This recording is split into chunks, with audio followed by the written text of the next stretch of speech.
Dun dun dun. We're live. Morning, guys. Feels like we haven't been live for like a year. It does. It feels like a really long time. Do you feel a little rusty? Feel rusty.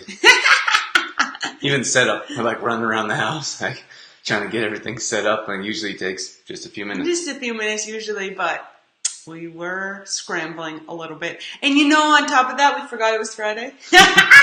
Because we woke up and Drew said, well, what day is it? And I said, Friday. And he's like, oh, it's Day for Alive. And I was like, oh, yeah.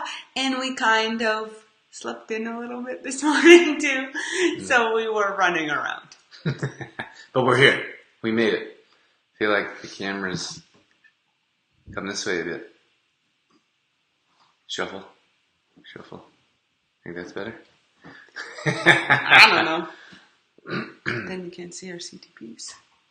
Let us know where you guys are watching from. We feel like so disconnected since we've been away. Mm-hmm. And lives are one of the things that make us feel connected the most. So it's nice to be back here with you guys and have some conversations and ask some questions. And mm-hmm. Well, I think what caused even more disconnection was the fact that we got cut off from everything. Definitely didn't help. So we had no social media, nothing to stay connected with everybody, which was difficult. But at the same time, we tried to take it as like a lesson or sign that it was time to slow down and just focus on us. Yeah, it was nice to have a bit of a break. But getting back into things has been a bit of a challenge. Hasn't made it easy to get back into things now, has it? No. Morning, Mom. Good morning. Mom's watching from Sundry. Welcome back. Thank you very much. It's nice to be back. It's like a internal war. Like you're sad to leave, but happy to be back, and then you miss things there, but you're happy to have things here. There's definitely things that we miss, and people ask us, would you go back? And we're like, heck yeah. Yeah, we will go back. I don't think there's a question. People are like, would you go back? And I don't think that's the question. It's when. We will go back, just not sure when. When. And the hard part is that it's such a long journey to get there. If it was close, we'd go back all the time. If it was closer, but because it's such a long journey, it takes a little bit more preparation, a little bit more time, a little bit more money to get there. So I think that plays a big factor into it as well. But we're definitely missing it for sure. What do you miss the most? Our people. The people. Our people. We met so many amazing people there. And the doggies. People and the doggies. We met so many. And the weather. Oh my gosh. You have to pick one. And the weather. It's hard to be here at this time of year. You know, it's rainy and because it's spring, right? It's rainy and it's gray. There's not much life like on the trees. It's coming, of course. It's spring. But we went from such a lush environment. It was sunny and bright and green and lush and life. And then we got back here. We're like, ooh, brown. We were in the jungle. I think the best way for me to be like the word jungle is such a powerful word to me. Because like it's everything that you envision a jungle to be. Yeah. Like you're in the middle of a jungle. Like many of the main roads were paved. Like before we went, I didn't know if there was any paved roads. I kind of pictured like just dirt roads everywhere you went. But the main roads were paved. And then you have side streets and they're super narrow and they had to fit 2 cars going back and forth. And then there are other roads within the community that's there, within the village, and those were dirt roads. So you're like in the jungle. We're living there. We're living with the locals. We weren't staying in hotels every night besides our tour that we'll tell you about. But we're in the jungle, and there's like birds and and there was like is what we woke up to. Yeah, that was the local bird, right? Well, I don't think it was visiting. Oh, not local, national bird. They had like this, No, the national bird was a peacock. Oh, darn it. No, it wasn't. It wasn't the peacock. Because that's what we said it should be, was the peacock. Because there's peacocks everywhere. No. Anyway. What I was saying is that, like, picture the jungle, like there's houses, like all these like trees, like banana trees and coconut trees, and then there's a house. And then there's like a little dirt road, and then there's another house. So you're like in the middle of this forest of trees and fruits and animals and insects, and you're living amongst that. So to be back here where there's like all these houses and concrete and trees planted, it's so different. It did feel like a movie. There was a few times that we were walking around or driving through the jungle and look at Drew and be like, are we in a movie? Because it felt like when you see jungle movies, that's what it felt like. Oh, I'm a Indiana Jones fan. The old school ones. There's a couple new ones that were... But I felt like I was in the Indiana Jones movies like multiple times. Yeah. We crossed this like rope bridge and it was swinging and in the movie, one of the movies, it like breaks and swings down and I'm like, oh my gosh. Drew's like, we gotta get out of here. We gotta get off of this bridge. Yeah, and then we like ran off the bridge. Yeah. We have a pretty cool picture of that. And then this guy was playing his little flute or whatever it was.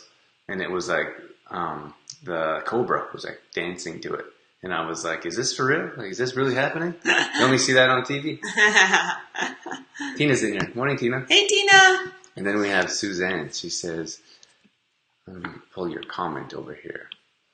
Good morning, everyone. Great to see you guys back. Good to see you too, Suzanne. Thanks for tuning in. Yeah, thanks for joining us. What's next on the agenda? Well, I don't think we had an agenda, to be honest. No agenda. We just wanted to jump on and say hi and talk a little bit about our trip. So if you guys have questions or anything about our trip, and if you're tuning in and you're not sure where we went to Sri Lanka for a whole month. So we had lots of different adventures, lots of different experiences.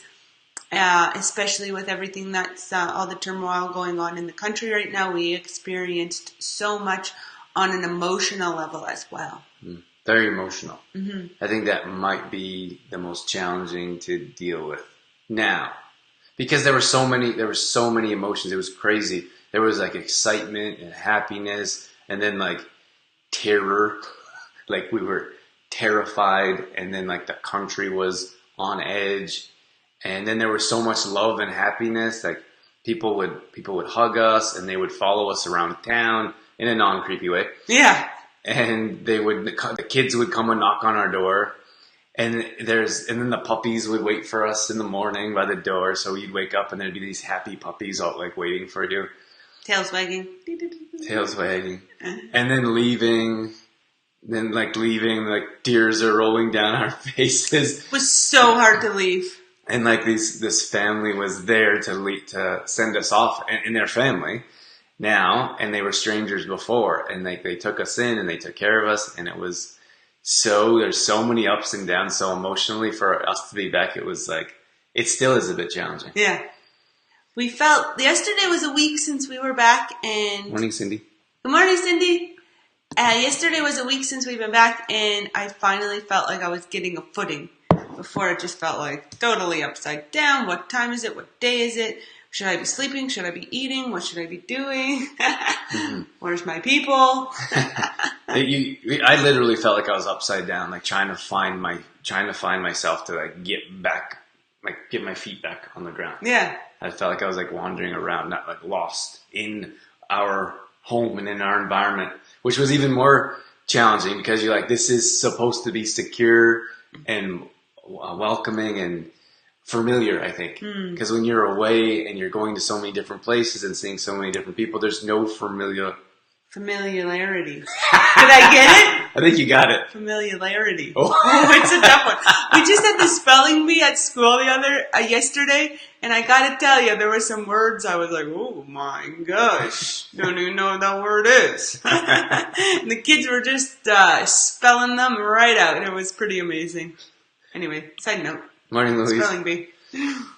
And there was nothing that was I don't know, secure. Everything was, sometimes you're not sure where you're going. You don't know the language. You don't know the people. So then we got back and I was expecting to be like, but I wasn't. No. I was like, everything was so like, you didn't know where you were. When I woke up in the morning, I didn't know what country I was, what house I was in.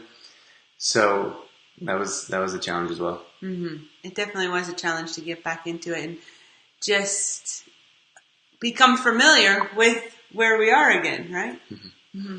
Mm-hmm. The brain, like the jet lag, like I've never experienced real jet lag, I don't think.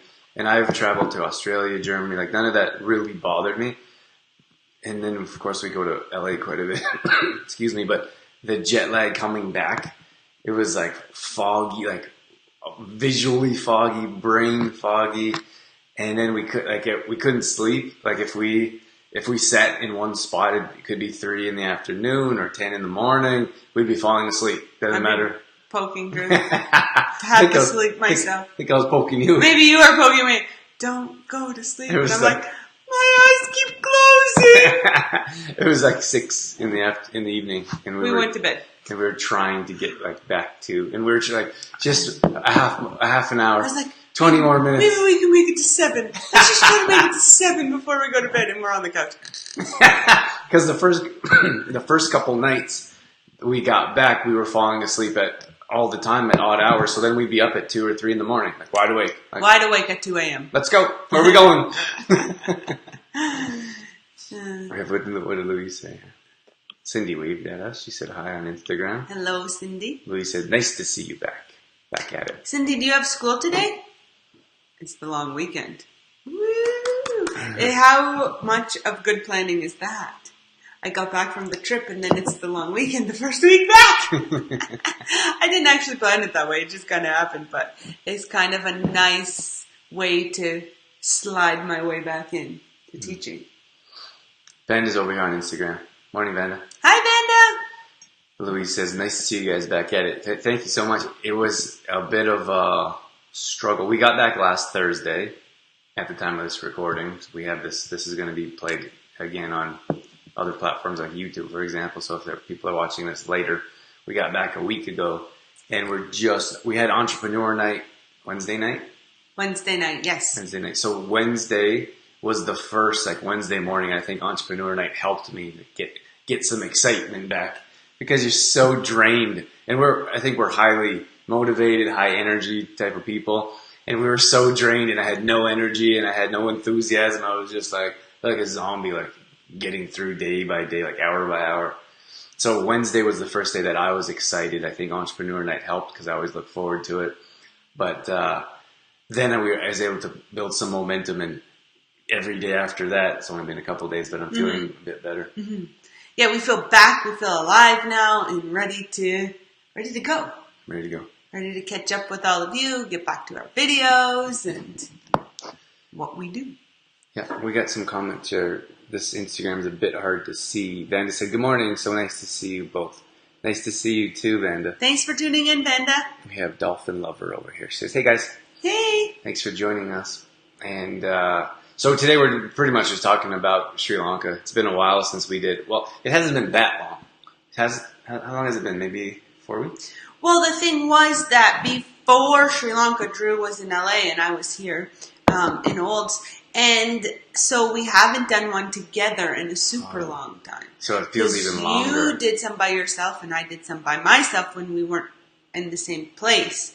But it's the first one we've done together in quite a while, I'd say. That's why it feels much longer. But before, like I was doing a live once a week throughout the week, and then on Friday I wanted to keep that rolling. And then you were doing one on your page probably twice a week. Yeah, I was really getting into the lives and really enjoying them, and then we went away. And then we left, and we had internet access was kind of an issue. Then with the terrorist attacks, we were cut off of social media completely. So we haven't done any lives, and it's maybe been a month or 3 weeks, and it feels like, because we've been so used to doing them, it feels like it's been a year. Do you have pictures that you can drag on? Yeah. Because what I thought would be really interesting for you guys is if we started from day one, or like when we landed, and kind of took them through the 4 weeks. I don't have all those. Oh. Well, we could show them some pictures. We could show them some pictures. I'm a very chronological person. I have to go in order from like day 1 to day 30, whatever. But Drew is not like that. He can like pull this and pull that and pull that, and I'm like, wait, that's day 15, and then back to day 2. Well, the thing is that we had to, because of all the pictures and videos that were going on, we had to take some off the phone and put them on an external hard drive. So were you saying they got all messed up in their order? Yes. Oh my gosh, I'm going to have to do some organizing now. You know, it's okay. Well, this was us leaving, and this feels like so years long ago. That's years ago. So we were excited, as you can tell. We were super excited. We're packed up, and we are. I think that's the day we were leaving. That's the morning. Yeah, that was the morning we were leaving. And we were so excited. We weren't really at that point.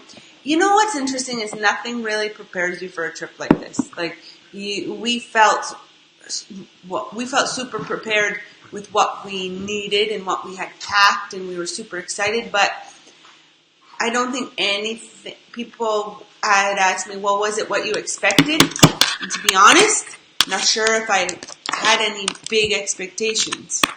And then nothing really prepares you for those experiences that you have. And even when we were there experiencing everything, it took some time to digest them afterwards. You know, we experienced so much. And then we'd have a day off and think, whoa, what just happened? Let's like go over what just happened. You don't have time to process. Yeah. And then, the first 2 weeks we were there, like the day we got in, then the next day we went on a 2-week tour. Well, actually, because of the incidents, it turned into a 10-day tour. We had to cut our tour short. Well, we chose to cut our tour short because of what was going on in the country. But, like Drew said, we got in and it was 4 a.m. when we landed in Sri Lanka. So it would have been 4 p.m. here in Olds. But already we're kind of like turned upside down. We had really good flights going over, and they actually fed us on the planes, and it wasn't so bad food. So we didn't feel hungry or starving, or we felt a little tired, but I think your excitement takes over because we were just so excited. So that day we landed at 4 a.m. We stayed up all day. And we toured around, because we went with one of our good friends, and we toured around his village, his city, all that day. So we went and saw this. Do you have the picture of that big Buddha? That's the one I put for, they would have seen it. That's the one I put for this one. Oh, okay. For people who tune in this one. Okay, so we saw the biggest Buddha we ever saw in our lives, pretty much, like statue at the top of this hill. We even saw the monks, remember, at that place. He was sweeping so out by the Buddha there was a monastery with a couple monks. And anyway, we saw monkeys, and this is just all like the first few hours, the first morning. So already you're like overstimulated. It's hot.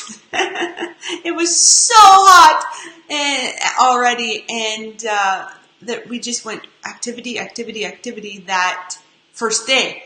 So this is the first one. If you guys didn't see, this is the first day, and we were like, "Oh my gosh, is that real? Like, are we really seeing that?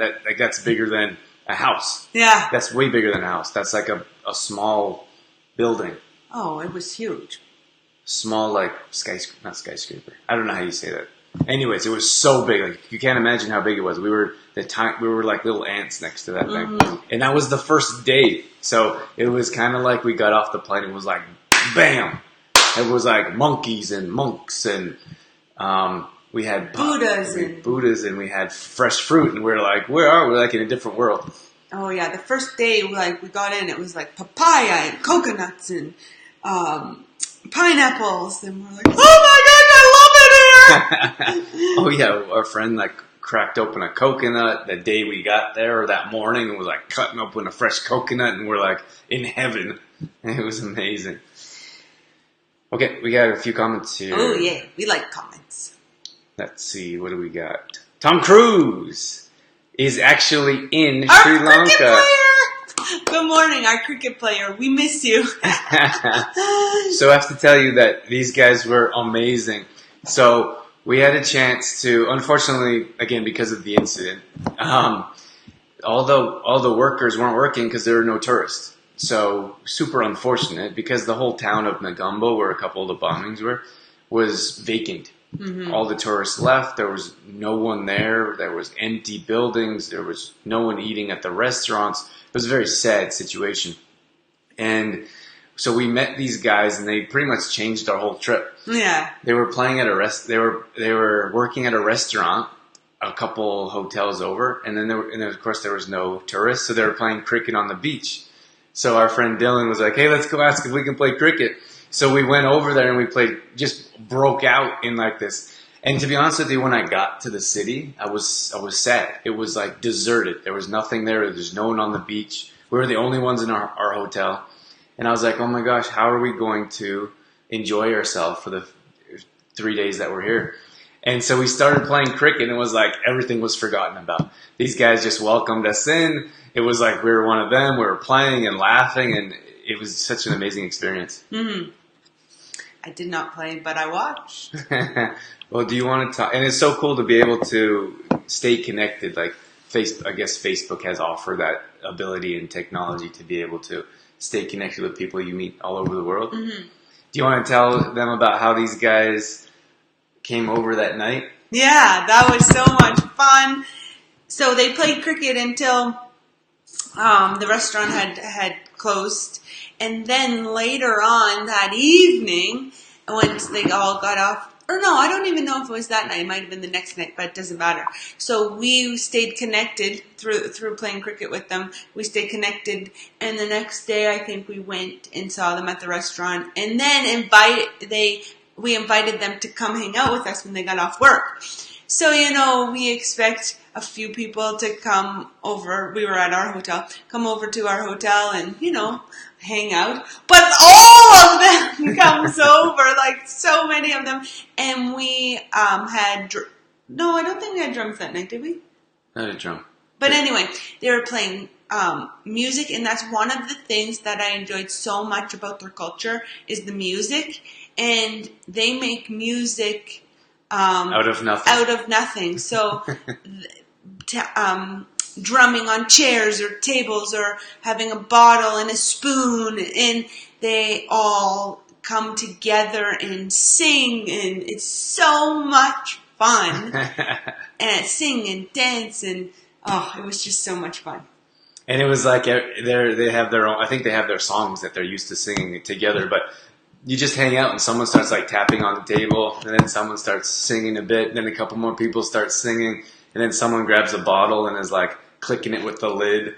So it was so cool. It was so cool. And for them to come over and just be like, and then of course they're so welcoming. They were like dancing with us and trying to get us to sing and clap.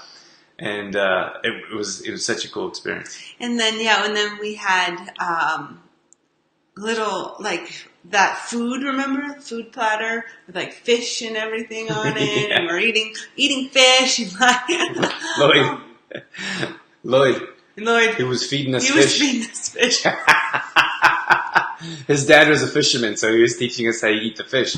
But in this fish, it was a smaller fish, and it was fried. Yeah. So the bones were crunchy. And he's like, you don't pick out the bones, you crunch the bones. So he's like, crunch, crunch, crunch. Yeah. Oh, it was so much fun, you guys. Oh. So we have a couple more comments. Here. Darlene says, good morning, guys. Welcome home. Thank you, Darlene. Thanks, Darlene. It's nice to be back. Darlene, I recently saw your Buddha painting on your page, and you had sold my favorite one. So Darlene had created this amazing Buddha painting, and it had the Om sign, and I believe it had a lotus flower. It was so beautiful, and I drooled over it at the old art show. I believe it was that one. Anyway, at the Evergreen Center, I was drooling over it there. I think that's where it was. And then I saw that you recently sold it, so congratulations. That was a beautiful piece. Very exciting. And Vand is on here. Michelle's over here on Instagram. Morning, Michelle. Hey, Michelle. Can I read that? Ben says, good morning on Facebook. Video is nicer on here, so I switched. Yeah, it's Instagrammers. That's true what Ben is saying. Video is a bit nicer on our Facebook because we have our DSLR camera, and also we're dragging pictures on from our trip. So, of course, we enjoy your presence on Instagram. That's wonderful. But if you want to see the pictures we're talking about or a bit clearer video, you can head on over to Facebook. Shauna's here. Good morning, Shauna. Max and I are here. Yay! I love your profile picture. That's amazing. Max looks like he is loving life. I liked all, Shauna, I liked all the farmer pictures on your Facebook page of Max. There's Dave and Shauna and Max. Shauna's actually also posting, she's working out with Max. Oh, yeah. And I love those pictures. Like, it's so cool to see kids, like, just that influence of kids being around exercise and working out and sure nutrition. But Max has like this little bar, looks like he's doing like an overhead squat. So cute. So we had a comment over here. Dolphin Lover says, hope you had a great trip. Nice to have you back. Real name is Sandy. Sandy, we met Sandy just randomly a couple times, and then Sandy stopped me like in the street and was like, hey, I just wanted to introduce myself. So thanks, Sandy. And then Sandy's tuned in before on Instagram as well. So thanks, Sandy, for being here. I think sometimes it's just easier to use the names that you guys list. And it's always interesting to me, the names that we list on for emails, for social media profiles. I mean, it's cool. We can do whatever we want. So that's what we got. So we're just hanging out, just talking about our trip. This trip has been the most influential, I'd say, no question, of our lives. And it'd be interesting to know if any of you have ever been to Sri Lanka, or what was a place that you've been that really was influential and that you visited or traveled to that's changed your lives. Yes, and let us know in the comments if you've traveled far away. I think if anyone, it's funny is people are like, oh, how was your trip? And you're like, it's nice that, of course it's nice that people ask, but it's so hard to answer. Yeah, like, in one. Like, how was your trip? Where do I begin? It was awesome. It was horrible. It was amazing. We can't wait to go back, but we're happy to be here. It's so like much. a tug of war. Michelle says, yeah, so if you guys have been somewhere, or maybe if you'd like to go somewhere, let us know in the comments because we'd like to know. Yeah, we'd like to know where you want.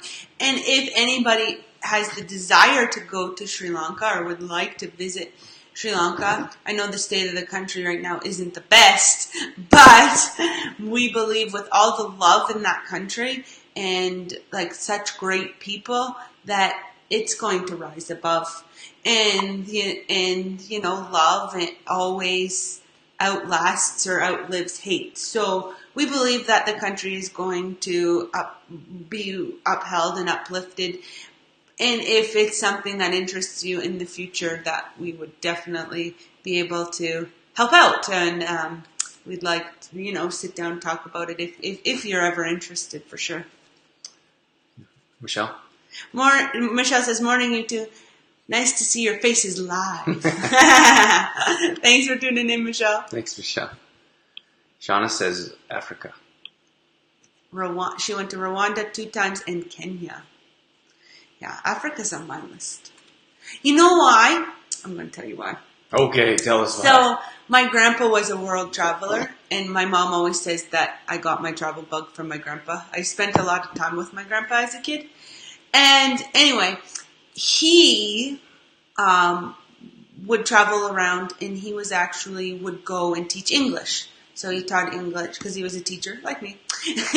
But so he was teaching English in Africa in like remote villages, and I would always sit down with him and look at his pictures and everything afterwards. And from when he went to Africa, I'm like, I'm going to go there someday. So I always had the desire to go because of what his experiences were.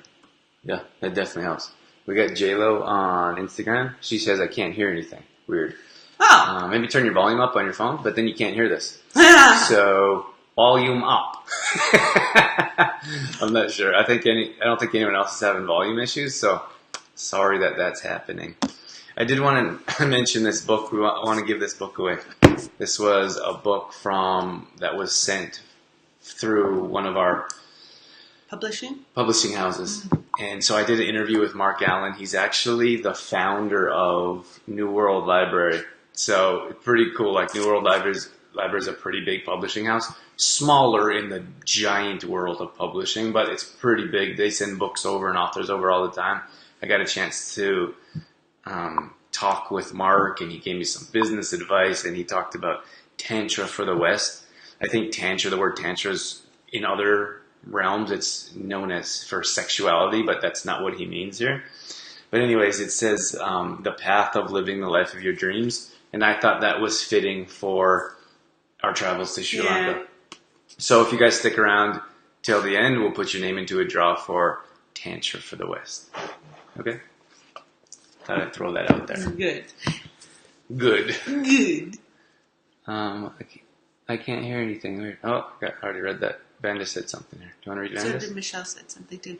Vanda says, yes, love always prevails over hate. Mm-hmm. So true.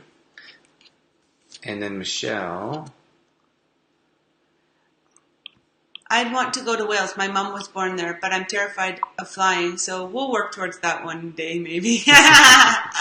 You know, it's interesting because we fly all the time, and you think that, I don't want to scare Michelle, but you think that you will get more used to it, and I think for many they do, like it just doesn't bother them, but I still get a bit nervous when we fly. And Drew's like, would you relax? And it's more so when, like, the landings that scare me.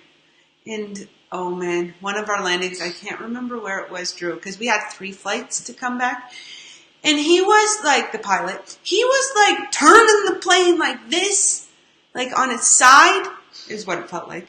And I was like, Drew, what is he doing? Drew's like, he's turning the plane so we can land. And I'm like, why is he turning it so quickly? Something's going on. And I was freaking out. I was like, what if he's not an experienced pilot? What if it's his first time? I can understand that. I don't think he knows what he's doing. And Drew was like, oh my gosh, Dorothy. I can understand that it was like Dorothy's first flight, but we fly all the time. And planes turn all the time. She just gets these things in her head and like she can't stop them. I'm like, stop freaking out. Because she like digs her nails into my leg. And I'm like, that hurts. Remove your nails from, and I'm like calm like this. I'm like, remove your nails from my leg, please. But yeah, it's every time. And I was like, just relax and think rationally. We haven't had any issues in the past. Why are we having issues now? I don't know. Sometimes I wonder what people around us think because when we're having these conversations on the plane. Like turbulence, I still don't like turbulence. I'm like, ah! I make noises when there's turbulence. Got a couple more comments here. Louise says, most of my trips have influenced me in one way or another. The most eye-opening places would be China, Thailand, and China. When I come back from China, I said I'd never take things in Canada for granted again. I do have to remind myself of that occasionally now. And that's something that I'm kind of worried about. Is I talked to Shauna about this briefly, and I think I have to answer your comment, Shauna. Sorry. We went to a finance thing last night, and we woke up this morning, and we're like, we gotta do a Facebook Live. But anyways, I'm worried that like there's so much like, I don't know how you say like, there's so much emotion that I want to keep. I don't want to lose that emotion. I don't want to lose my love for the people. And like, I don't want to forget how amazing they were and how kind they were, generous to us. And then I don't want to forget about like the materialism that we live in. Yeah. So for us, we've already we have piles of stuff all over the house already that we're going to give away, and we're going to give away. Maybe we're going to sell or whatever, but we're going to get rid of it because we don't need it. But I'm worried that that'll fade, and then we'll start collecting more things, and then we're going to be like, oh, maybe I could use that, and I think those are like fears of mine, because I feel like we're in a different place in life, and I feel like we've evolved for the better. And I don't want to now that we're here, I don't want to fall back into our old ways. I feel the same. I don't want to get disconnected from what our experience is. And we were able to meet so many amazing people and also help out some of the people that needed help. And even though we reached out to so many to help, and to give, I think that they gave back to us more than what we gave. No question. So it was really interesting. But I don't want to lose that. I don't want to forget about those people. And, we had some pretty... we had some plans on we talked about how to keep helping and keep reaching out, and I don't want to forget about that when we get wrapped up in what's going on here. So if you have tips on how to do that, let us. We read Louise's. Shauna says, our internet on the farm keeps cutting out. I'm glad you're both home. Thanks for tuning in, Shauna. You guys enjoy yourself. You and Max behave yourselves. Yes. Ben is telling where she'd like to... I'd like to visit Copenhagen, Denmark, where my dad is from. I've never been to Denmark. Me neither. That would be fun. I think that whole... What do you call those? Scandinavian countries? Mm-hmm. Those would be cool to visit. Yeah. And then Ben said this one here. Dorothy, the turbulence on my flight home from Italy scared me like crazy. In that moment, I didn't think I would get on another plane. But I did. Did you have a freak out moment, Denda? I freak out sometimes. One time I actually grabbed a stranger on the plane. And I was like, oh, but I'm so sorry. But I get so freaked out. Or one time, oh man, I have so many plane stories. But one time I woke up. Because I sleep on the plane, and there was a stranger in the middle like this, and I was like this, not on their shoulder, but pretty close to their shoulder, And I woke up and I was like, because I drilled a little. Oh my! Sorry about that. It was a little close, got in their space a little bit, but actually somebody was doing that. On a plane once, fell asleep and got a little bit in my space, and I'm like, oh my gosh, what do you do? Do you gently nudge them over? Do you wake them up? Do you just sit there uncomfortable? What do you do? I don't know. What would you do? I usually stay to myself. I go on the other side of people, on the window or the wall, or I could sleep in one tiny spot. So I don't really have those issues. One time I got mad because this is so funny. You know how the armrests are, you have to share, you each get an armrest, and the one person had both armrests, and I'm like, give me my armrest! I need an armrest too! But anyway, the things that happen on planes. I could talk all day about planes, how they put the seat back. Oh. I think putting the seat back is so I feel like it's selfish, but it's I don't know the word I'm thinking of. But I honestly don't think some people think about it. They just yank their seat back, and it's we are in the tiniest place. We have so little space anywhere ever, and you just invaded 75% of my space. Well, it's funny. Thank you. The TV's this far away from your face, and then they drop their seat back, and it's woof. And you're I'm too close to the TV, it's all blurry. Sometimes when people push back, I feel just going Of course, they're limited with space too, but yeah, everybody is. We don't want to squish the person behind us, but the person in front of us has just so you're there must be some spoof about how small it's there should be some legalities of where They should be able, like, have to give you more room or more space. I feel like you're like a caged animal. You're like squished in this little thing.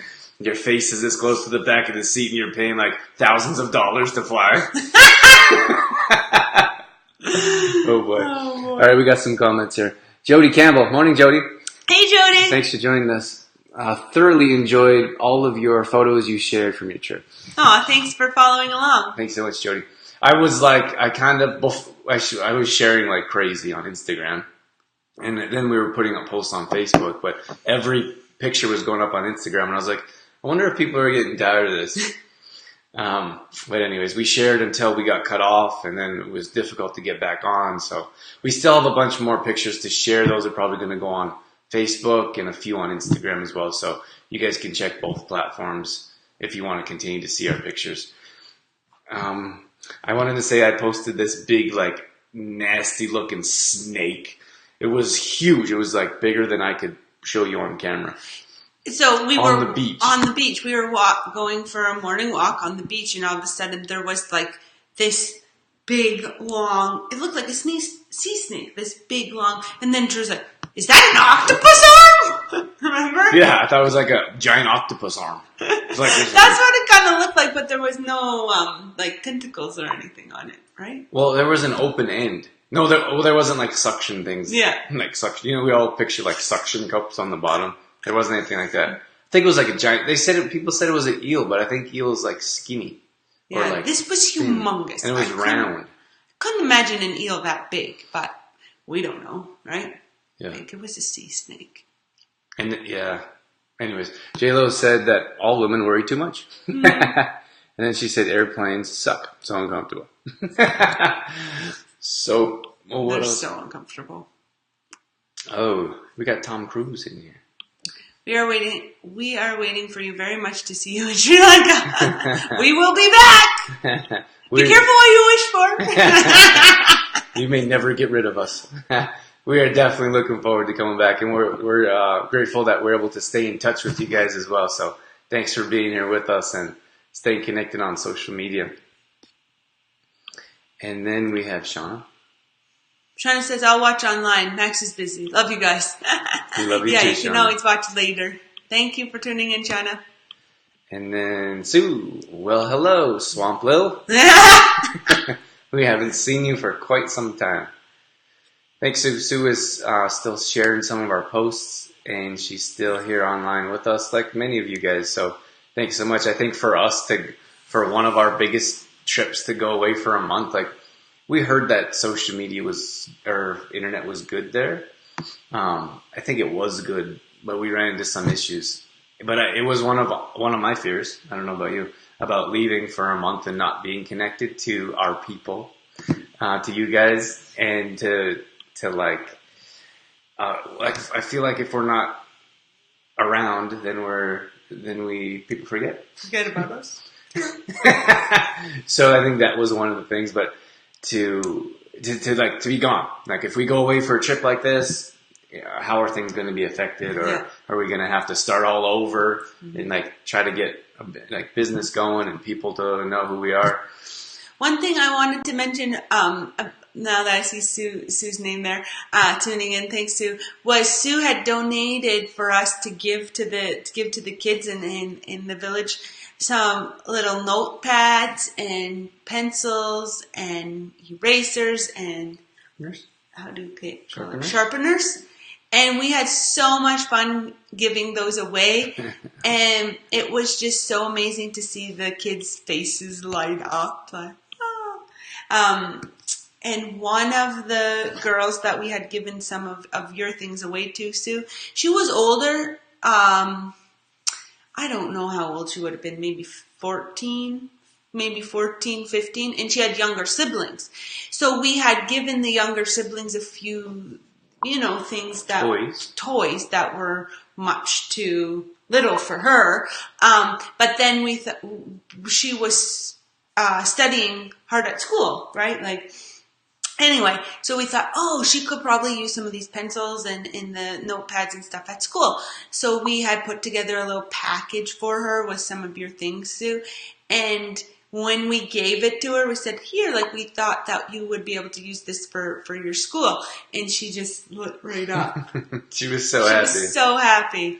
And I don't know if they're used to getting new stuff, right? Like new pencils and new erasers and new. Mm-hmm. So I think she was excited to have her own as well, because I think a lot of times you have to share, right? Mm-hmm. So she's like, "Whoa, all for me." It was nice to see her face light up, because I think she probably would have got overshadowed. This was one of the families that we raised money for, a little girl who had health issues, and the family couldn't afford to get her to the hospital on a regular basis.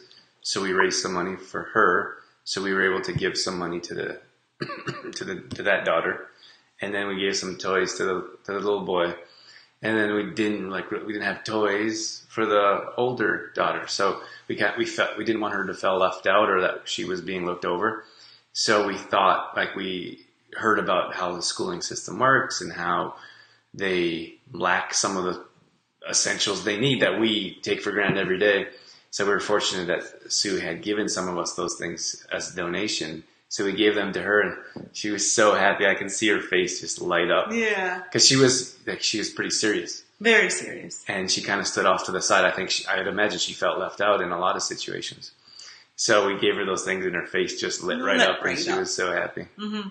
And another thing that was, this is a different note, but somebody had donated some smelly markers, those Mr. Sketch smelly markers. And so we sat down with some kids with your little sketchbooks, Sue, and we were drawing and coloring with these smelly markers. But I don't think they've ever had smelly markers before. No. And it was so, like, I didn't even think about that, because the kids here, like in through teaching and in my school, they, like, smelly markers are normal to them. Of course, they enjoy the smelly markers and everything, but it's not something they have been seeing for the first time. So they didn't even really know to smell them. So Drew was opening them up and, like, smelling them, and I think they're looking at him like, what is he smelling the markers for? But then he got them to smell it. Oh my gosh, it was so much fun. And then we were, remember the mustaches? Yeah. Drew was like drawing little mustaches on their fingers, and it was just so fun. And it was so interesting because we don't speak their language, they don't speak English, but through through drawing and coloring and playing games, we were still able to connect on a different level, right? It was... And communicate. Yeah. I think many times, for me, like, sometimes you sit there, I feel like communication is a lost art. Like, we don't sit across from someone and have tea anymore. Like, you type on your phone or you type on your computer, or maybe you pick up the phone, but you don't sit across from someone and talk. And I think many times people talk at you. They're like there's no conversation. Mm-hmm. Like I've been in some conversations and people are like just talking. They're not listening to you. They're not waiting for you to respond. It's just like, and I'm like, this isn't a conversation.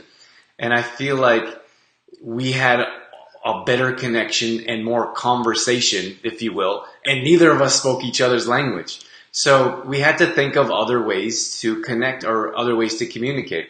So that was one of them. And I'm so grateful for those donations. And people gave us things that we never thought to bring because we had no idea. We'd never been to a place. People are like, what do you want? Like, what can we donate? And we're like, I don't know. So people gave us little games, those felt pens that you're talking about, like the smelly markers, little balls, like everything, like pencils and crayons, like everything made a difference. So you gave it to someone and they would light up. And then a lot of them haven't seen Caucasians before, or white-skinned people, however you want to say it. And their guard would be let down. And then you could connect on a different level because they're like, oh, these people are warm and friendly. They want to give us something. And then you draw a little picture, or we ask them to write my name in your language, which is Sinhala. So there's so many things that we came up with to do, to connect with and hang out and be together. And we didn't even speak. Like, we didn't talk. We just acted and communicated. And it was very interesting experience. Mm-hmm. And one of my another favorite moment, because we would a lot of times walk around the village, and there was tons of kids in the village, so we would spend some time with the kids. But the thing about the people there is that, I guess because it's a warmer climate too, but I like to think it's because they're so welcoming and so friendly. Their front door's always open. If you're home, your front door's wide open. And this one time we saw a group of 3 little boys, like the front door's wide open, but they're sitting in the entryway of the front door. And I don't know, they were sitting kind of there's 3 of them sitting in a circle. I'm not sure what they were doing. They playing some type of game, but like didn't have any materials, right? When they play their games, it's like different, right? Anyway, but we had these balls in our backpack. So Drew just takes out a ball, and they see us and we wave at them. And Drew takes a ball out of his backpack and like throws it to them, and it like goes in the house. Bounce like right in the Bounce doorway. right into the house. And they were just so they just lit right up. They were like, most people had a straight face, like a straight face, and it's because they're like looking at us, trying to figure out why we're in their village or community, why we're there. So they're looking, and then we would wave like hi, and then they're like, and their face would light up, and they would wave, and then so it's like these kids, they're like kind of looking at us, and we're waving. They're like not really sure they're waving, so we bounce the ball in there, and they're like. And they just like, it was like their ears perk up, their eyes wide, and they're like, woo! They want to play, or they're like. So I just think there's not even words that can describe, like, there's not a word in the English language that could describe, like, the feeling that gives you, or the connection that you can make by just offering a small gesture like that. Mm-hmm. And there was another group of boys. It seemed like there was lots of boys now that I think about it. But there was another group of boys in the village, and we early on had given them some balls and frisbees, and some chocolates and stuff. But anyway, so that morning we had seen them and talked to them and given them a few things. That evening when we went for a walk, we saw them in like the alley, I suppose you'd say, like behind the house, playing with the frisbee. It was so cool. Yeah, and it made us feel good too. Like, oh, they're playing with it, they're using it. In our world, I suppose you'd say, I see a lot through teaching, and it's sad. And it's not all kids, but you see it more and more, just the lack of appreciation. And I think that's because we have so much of everything here. And it was just so heartwarming to actually see that genuine appreciation. And excitement. For the little things, right? And I don't feel like that often that we see that here. Well, you know, it's funny, like, it's hard to express, like, if I didn't go there, I wouldn't understand, like, what materialism is.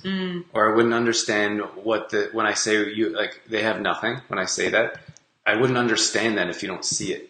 Like, for us, like, I think about all the stuff we're bringing to the thrift store, now that we want to clear everything out. And we live in a small space. We don't live with a lot of things. We don't have a garage full of stuff. We don't have a basement full of stuff. We live in small spaces here in LA.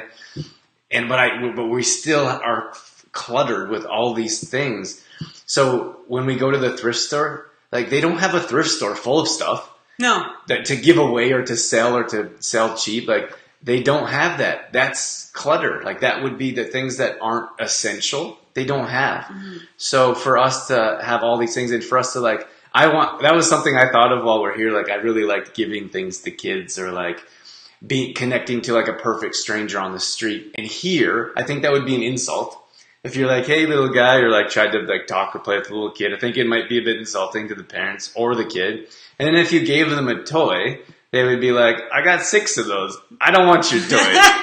So like, they have iPads and phones. They don't want. Why do they want a little bouncy ball? So I think we're restricted to the things that we can do here, but I miss those things of just walking around every day and having something to give. Mm-hmm.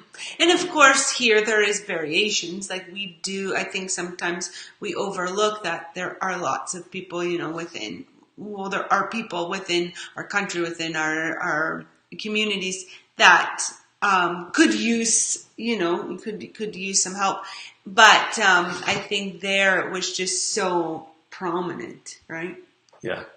There's things that I'm going to put I'm going to put together a controversial post. Oh dear, that always scares me. Always makes Dorothy sweat. But like we have done things in our community, and we continue to do. Like we've tried to go into the schools, and it caused issues.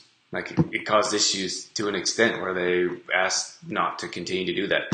Asked me to not to do that. We've tried to raise food in the community, and we did that one year, and then a couple more years, there was so much backlash. People are like, "We don't need your help raising food. We have for our families. own thing going on, right?" and so now we do that on a smaller scale. So we'll go to a church, or we'll go to a community and say, "Do you need food?" And we'll bring a box ourselves.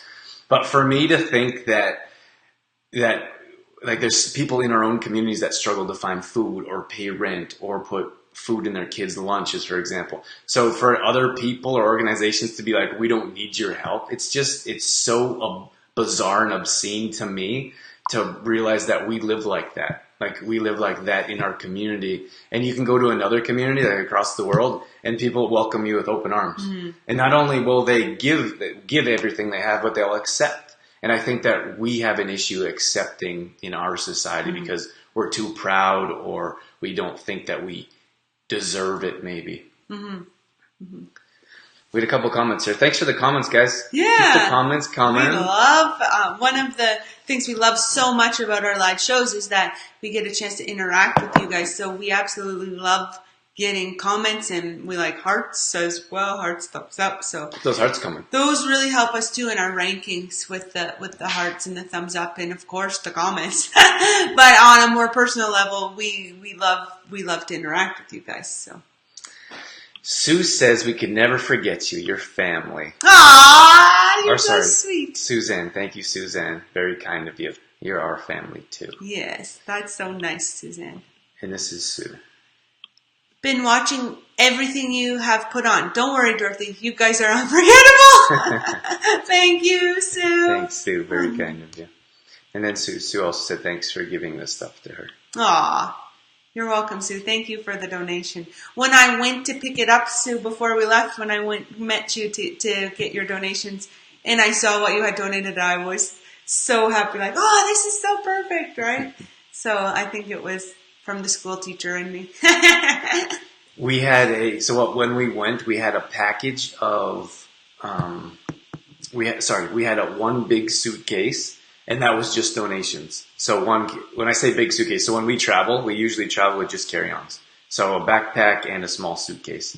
So each of us, and that's it, and our camera equipment.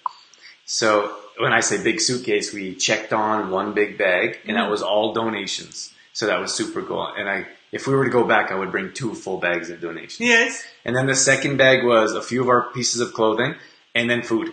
It was jam-packed with food. And I brought 3 t-shirts, a pair of sweats, one pair of shorts, and a toothbrush and shaving gear. Little things. Our personal items that we brought, so clothing and toiletries, fit in my backpack on my carry-on, because we checked the food and we checked the donations. But we wanted to have our personal stuff with us because you never know. It's a long journey for the bags. So we wanted to have our personal stuff with us because we knew we were going on the tour right away. So we didn't want to start our tour with no undies or no clothes or no toothbrush. So we had a backpack with all our personal things that we brought on as a carry-on. And yeah, it was so nice to have those backpacks. We had a friend that lent them to us. And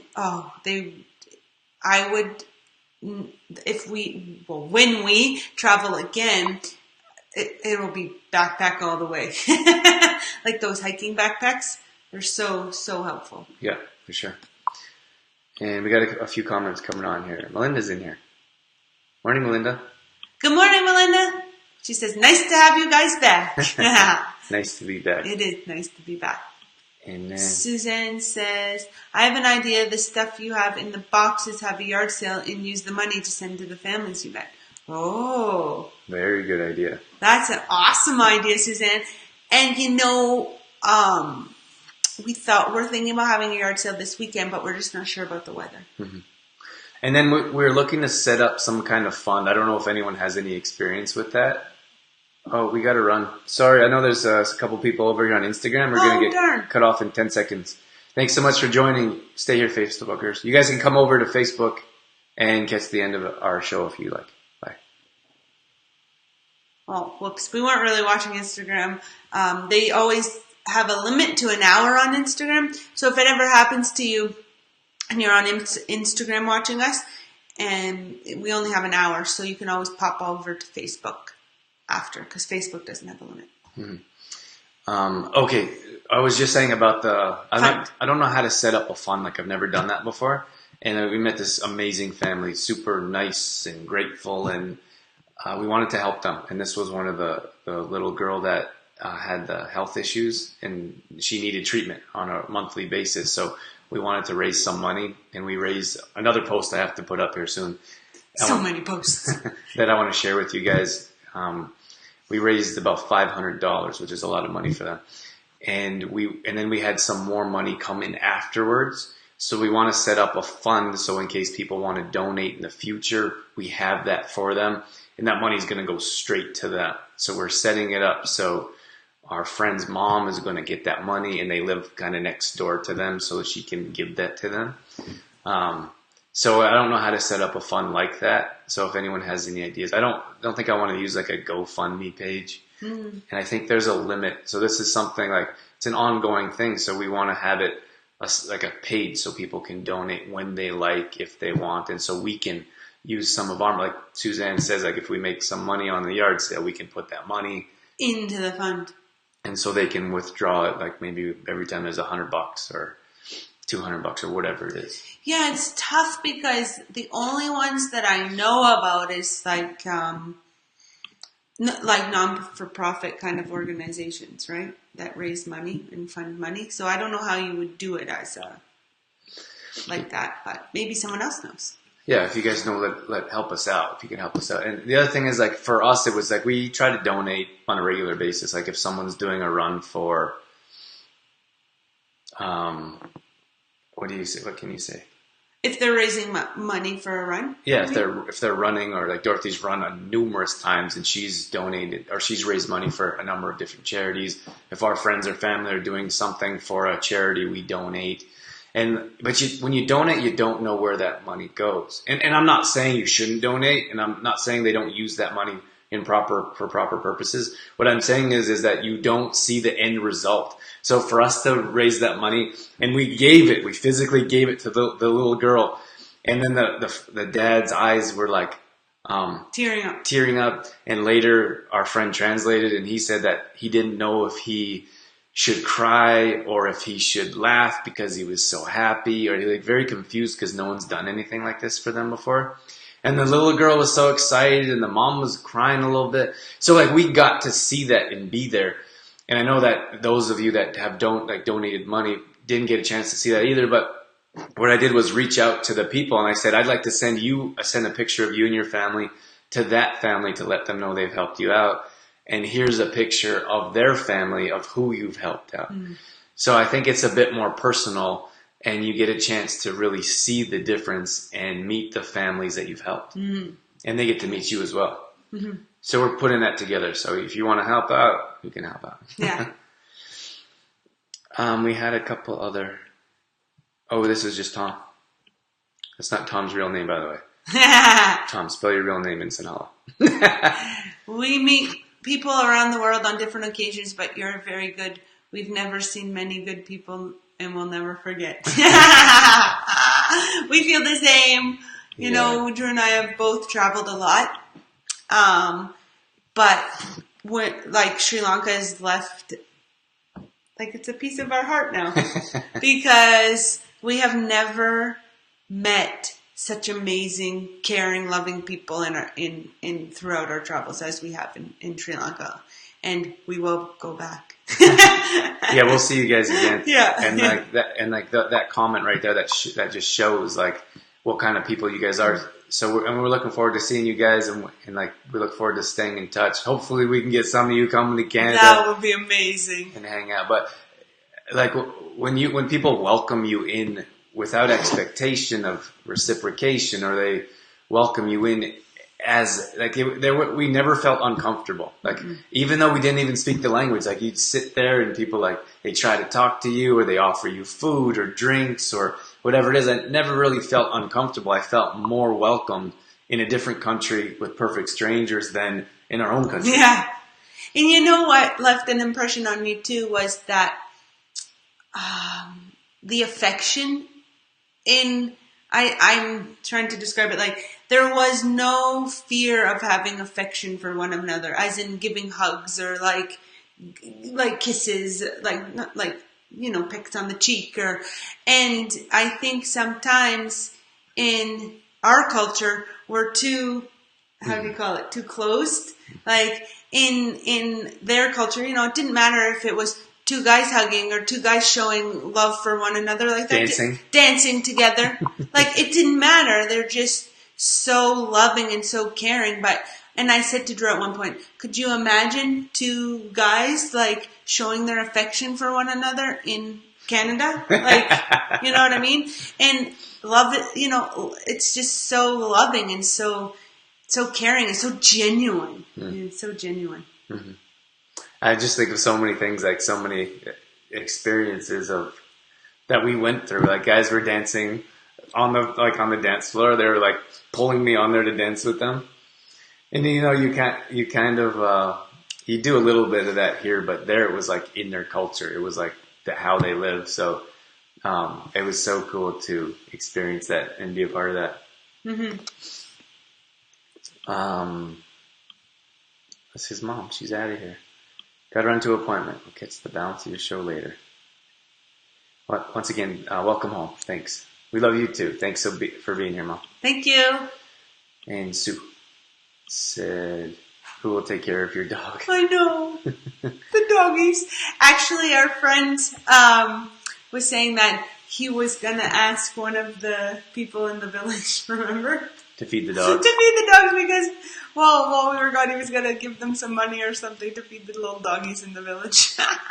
It's kind of a struggle because, a little bit, because you don't, like, sometimes the dog, because they're so packish, they were, like, fighting over us and stuff, So they're wild dogs. That kind of, like, made me think, like, I know, like, that they need food and we're feeding them and it's good that we're feeding them, but at the same time I'm like, are we messing everything up here?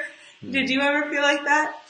I did to an extent. Like I was like, like there's a natural way, like an ecosystem, like it is a natural way of life. And like when you go in there and you disrupt it, like, are you causing more issues more than good? So I did. But at the same time, like, it was so hard. Like, I don't want to get emotional here, but like the dogs wanted love. Like they wanted to be loved. And when it was clear when you would go and you would pet them, and the dogs, a lot of them were mangled. Like they fight and no one fixes them. There's not like a town or village vet, or no one's going to pay for that. So the dogs have like chewed ears and like scars and scratches or open wounds. And skin, like their fur would be, like, I don't know how to say it, but like patches were gone. So you would go and you'd see this mangled dog and you'd show it a little bit of love, and it would like, you'd talk to it, or you pet it, or you cuddle with it, and the dog would be melting because it wanted that. Like it wanted just a little bit of affection and just a little bit of love, and no one offered that. And I'm not saying that, and that's just their culture. Like they weren't, I thought it was interesting. Like we didn't see anyone mean to the dogs. No one like kicked the dogs or like yelled at the dogs. They just like shooed them away. And it's just their culture that the dogs, like maybe they didn't have enough money to feed the dogs, or maybe they didn't have enough room to keep the dogs in the home, or whatever it is. Like we're not here to judge. We're just saying that the way we were raised around dogs is dogs are your family members. Dogs sleep in the bed. So to go and see that, I would never do that. So to go and see a different way or a different culture was challenging, especially because like the dogs wanted love. So for me, I was like, I don't care. Like I don't care if we're not supposed to feed the dogs or pet the dogs. For here, we can offer love for those dogs in that moment, and that's all that mattered. Mm-hmm. And that's what we did. That's what we did. So there's a little mom, like the sweetest mom. And I feel Mama. like, that's what I called her. Like, oh, Mama's here. Hey, Mama. And I think like all she wanted was to be loved. And she had so much love to give. She had all these little puppies. We only met 2 of them, but I'm sure there was a bunch more. And I don't think that the other dogs in the neighborhood were very nice to her, but she just wanted to be loved. So we would pet her and we would feed her, and then she would nurse her little puppies, and she would bring her puppies to the front gate, and the puppies would wait for us in the morning, and we'd feed them and give them water. So that's something that we miss like dearly. Yeah. Like in the morning, we talk about the puppies because we miss them. The puppies. Let's go feed the puppies. And they, you realize that they were so hungry because they would eat anything, right? Yeah, they'd eat anything. Curry, rice, anything. Yeah, vegetables, meat. So we're kind of sad. Dorothy actually looked into taking a dog. She's like, I want that dog. And I was like, you can't take the dog from the mom. Then you got to take the mom. And I was like, let's take them all then. And I was looking into the paperwork to like bring some doggies back. Because they just, they touch your heart. But it was difficult to do in a short amount of time. Like, to get all the paperwork approved, and then you have to get them to, like, in order for them to come into Canada, had to get them all their medical needs taken care of. And I don't know. It just didn't have enough time. So next time we go... We're bringing back a dog. We're bringing back a dog for everybody. Who wants a dog? It was funny, like we gave some food, like we had some food left over before we left, and we had these little bags of food, and we're like, here, this bag's of food is for you, this one's for you, and there's a little puppy like laying on the ground, like, and the puppy was going to be left, and we're like, oh, and I picked up the puppy, and I was like, and you get a brand new puppy! And they think we're crazy. They thought that we were crazy. We were feeding the dogs all over we went. Like we bought boxes of crackers to feed the dogs, and then people are like, "What is wrong with them? We don't feed the dogs here." I wanted to find that puppy picture of you, but I think it would be too much to be too far. What else? Oh, Sue had a couple of comments. If you guys are enjoying the show, keep those hearts coming. Click that little heart button.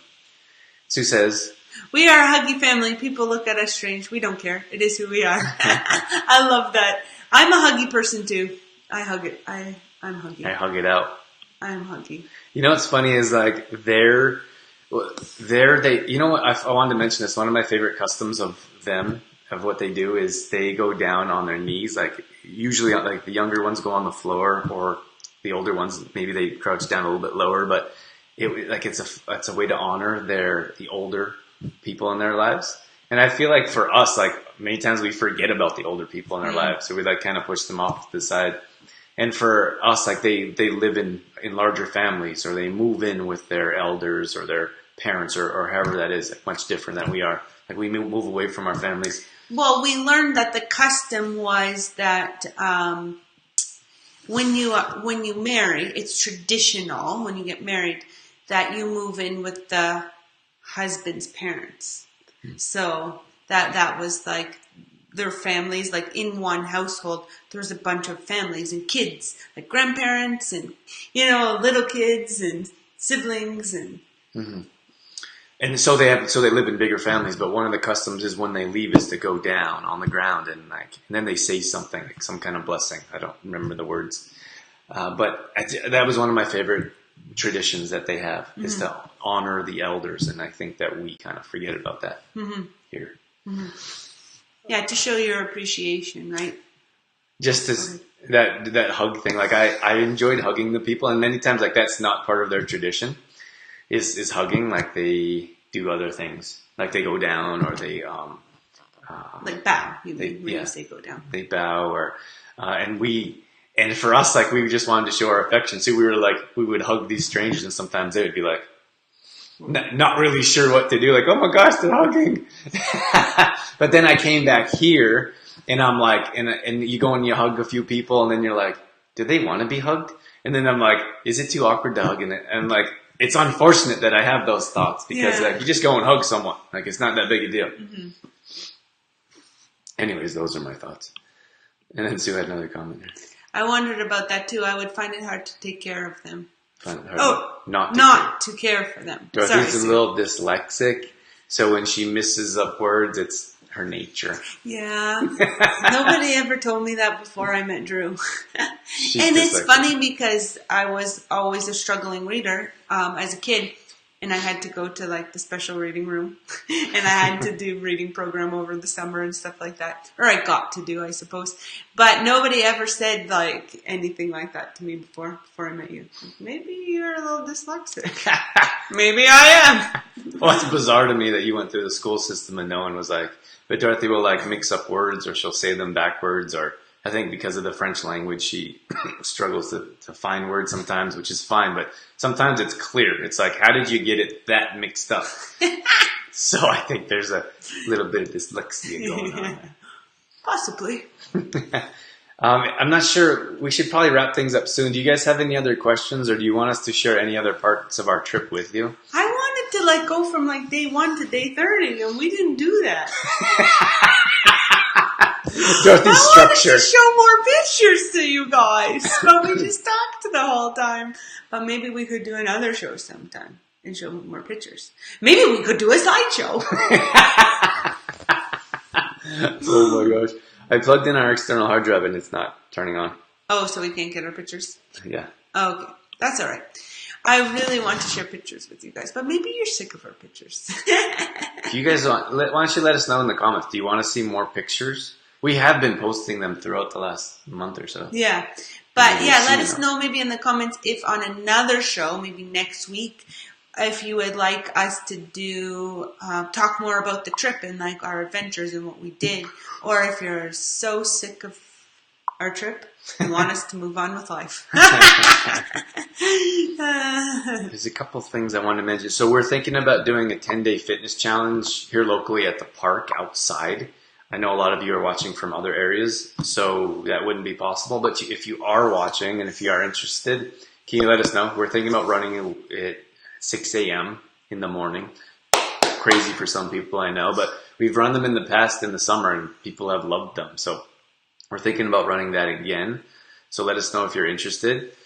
A little boost, like going into summer, because I think a lot of times, well, we know from experience that things slow down in the summer. People slow down in the summer, so there's build up to summer because it's summer. I've got to look good in my bathing suit, or I'm wearing less clothes because it's summer. so building up to summer, there's motivation, but then summer comes and it's like, woo! Summer barbecues and beer and camping and marshmallows and then so a little motivation going into summer was what our goal is. Mm-hmm. We're going to give away this book here in about 5 minutes, so stick around if you're interested in this book. If not, that's cool. We have all these books, and I'm like, we should share them. Like, other people should read them. They're awesome books. So we brought some to the library. We've given some away. And we thought that maybe you guys would like to enjoy some of them as well. Mm-hmm. And these are from Exploring Mind and Body, I should mention. So exploringmindandbody.com. It's a podcast on iTunes. We have our own app. We do appreciate your downloads and your comments on that. We're fortunate to be able to, they send us these books to interview people. So we want to share that with you. We share the interviews with you. We want to share the books with you. So very fortunate that's part of our business and our lives. Okay. Let's see. What do we got? Don't worry, Dorothy. I'll talk like you too. I talk like you too. Usually it's me having reading issues. I totally understand you. I know. You can't even weed. I can so weed. I just might do it differently than you, and that's okay. Oh my. Suzanne says, I'm a hugger too. I find it hard right now being so far from my dad when he needs my help. I think it's great that they stay together. Yeah. Yeah, it's very different than what we're used to, because here our tradition is, or our way of life is that when you grow up, your parents are preparing you to leave, right? Like if you are, and that's how we judge, I suppose, our success, right? Is if you raise somebody and then they can live independently from you. But raise a child and then they can live independently from you, then you did your job, I suppose, as a parent. But they stay together. Well, I think it's a bit different as well. Like they live in, like the majority of them live in small villages. So we actually got a chance. And when I mean villages, I mean like small villages. Like everyone knows everyone. There's a small corner store. It's much different than even the small community we're living in right now, or that we're at right now. And they like the neighbors come over and hang out. Like we were in this village, and like there was word that there was some white people in town. We call it us whiteys. And like the whole village came over. They're like driving by. They would stop and say hi. They're looking at us. The kids were driving their bikes up, smiling at us. Come see these people. So it's a bit different. Like, and then to make money, many times they sold stuff on the side of the road or make like handmade things. So it was very different. Like you wouldn't go drive an hour. Like, not that it never happens, but rarely would you drive an hour for work, or would you fly 6 hours and then start a new job somewhere else. It's just a different lifestyle. Luis said, if you flew 6 hours, you'd be way out of the country. What do you mean? We used to fly 8 hours to your... No, I meant in Sri Lanka. I think you could put together a presentation of your trip. Yeah. Presentation. Now you got Dorothy excited. She's going to be like, I want to make a PowerPoint. They won't. They do. Day 1, April 10th, 2019. Okay. 4 a.m. Would you like to read the comments? Louis says, doing a presentation of your trip might be a good way to raise funds for the little girl, too. Ooh. I like the way she's thinking. I think Dorothy's going to do a run in the future. Oh, he just volunteered me. Dorothy's going to do a run to raise money for this little girl. That's fine. I'll do that. Who's running with me? You know, it's funny, like we raise money and we do all this stuff for like people that we don't even know and we've never met. It's interesting. Sue says, yes, Louise, great idea. All right, Dorothy's got a new project. Okay, let us know in the comments if you guys are still here. And why don't you say, write in the comments, Tantra for the West. Tantra for the West. Tantra for the West.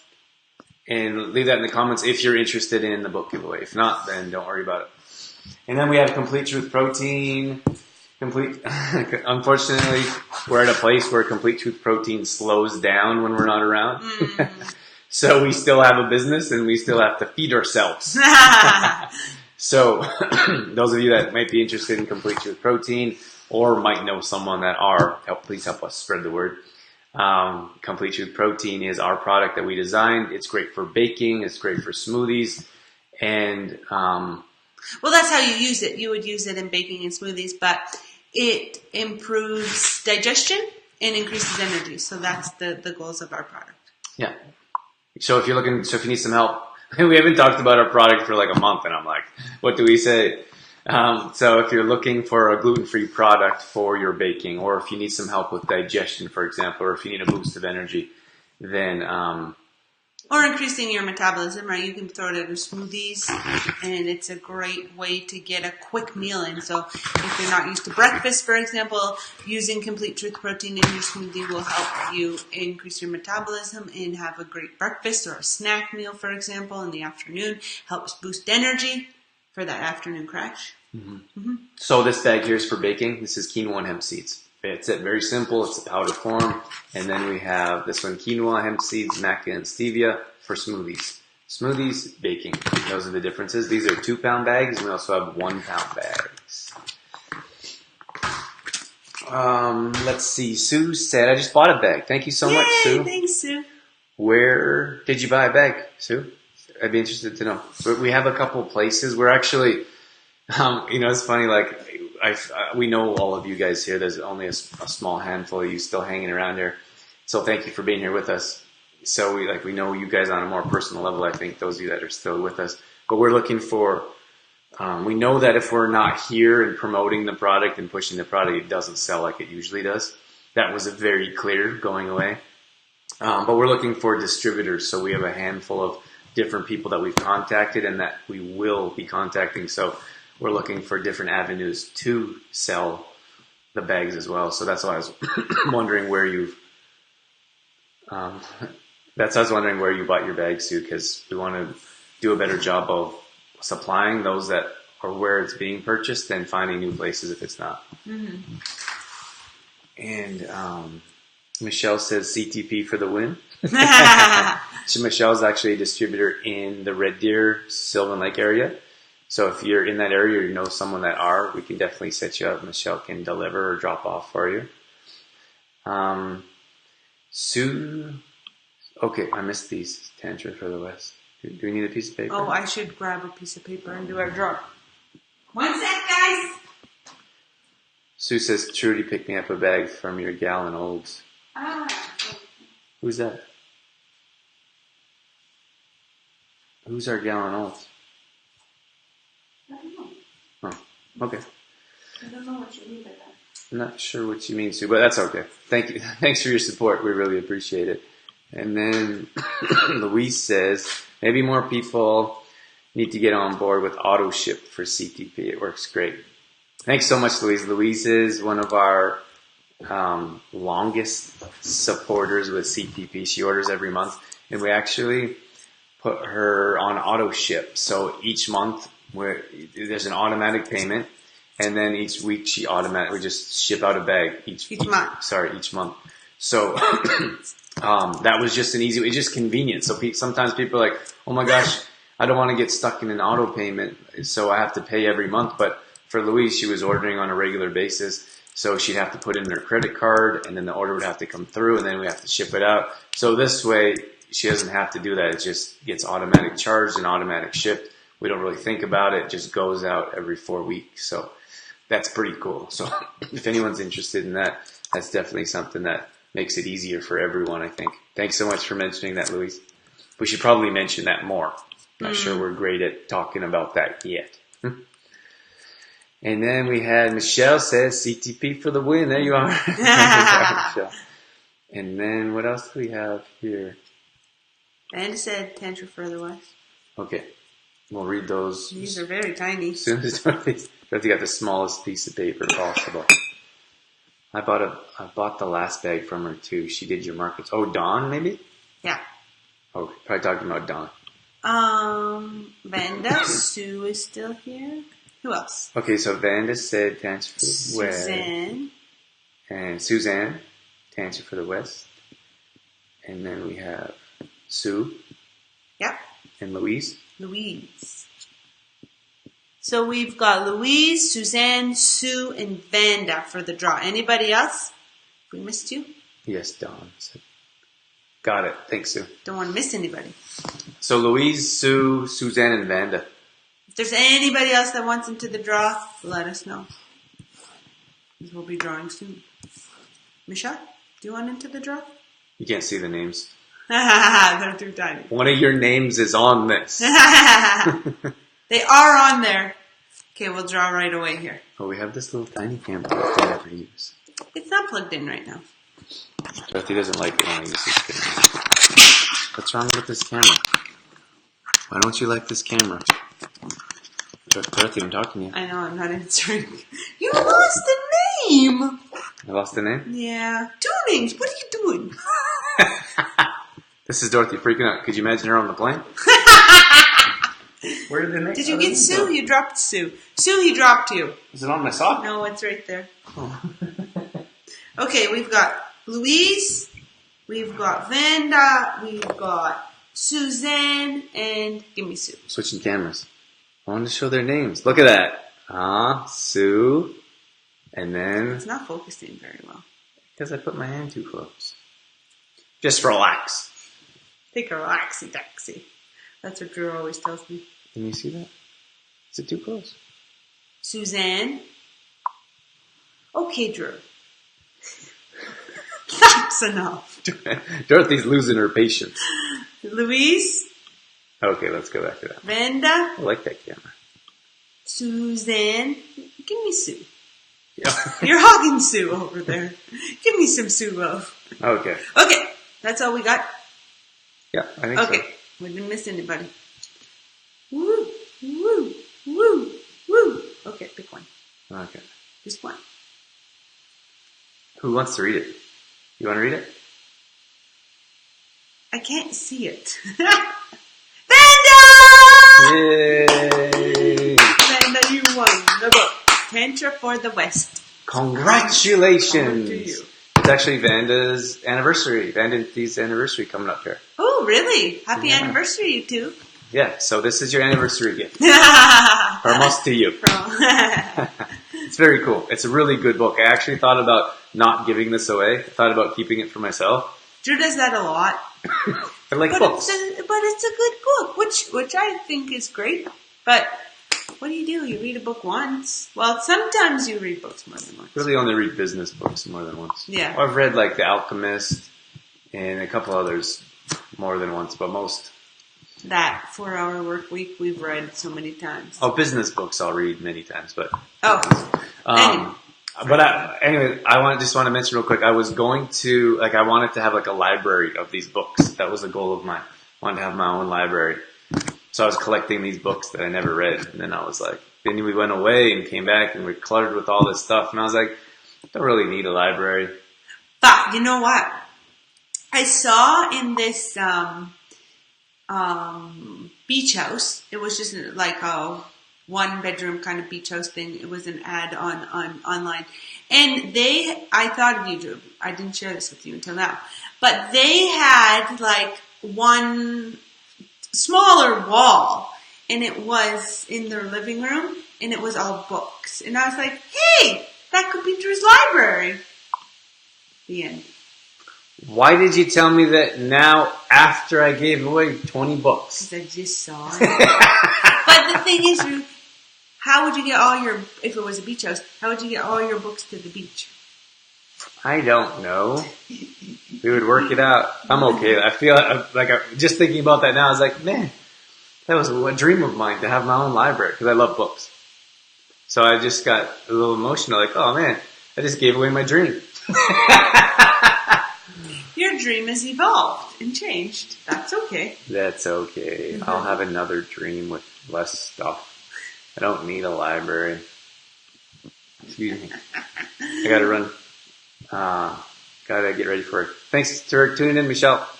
We will catch you later. We're out of here too. Yes, thanks, Michelle, for tuning in. Have a good day at work, and thanks to everybody else for tuning in and sticking with us till the end. Yeah, we're out of here. Thanks for the hearts. Thanks for the comments. We'll work on that presentation. We'll be back here next Friday again. So we're gonna do some more lives. We're trying to get into more business, into our regular life. So we'll do some of our own lives and keep things rocking. So thank you so much for being here, everyone. Yes, thank you. Have a wonderful long weekend, and we'll catch you on the next video.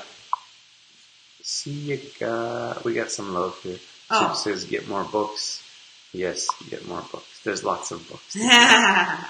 And Sue says, love you guys. See you later. Suzanne. Sorry, Suzanne.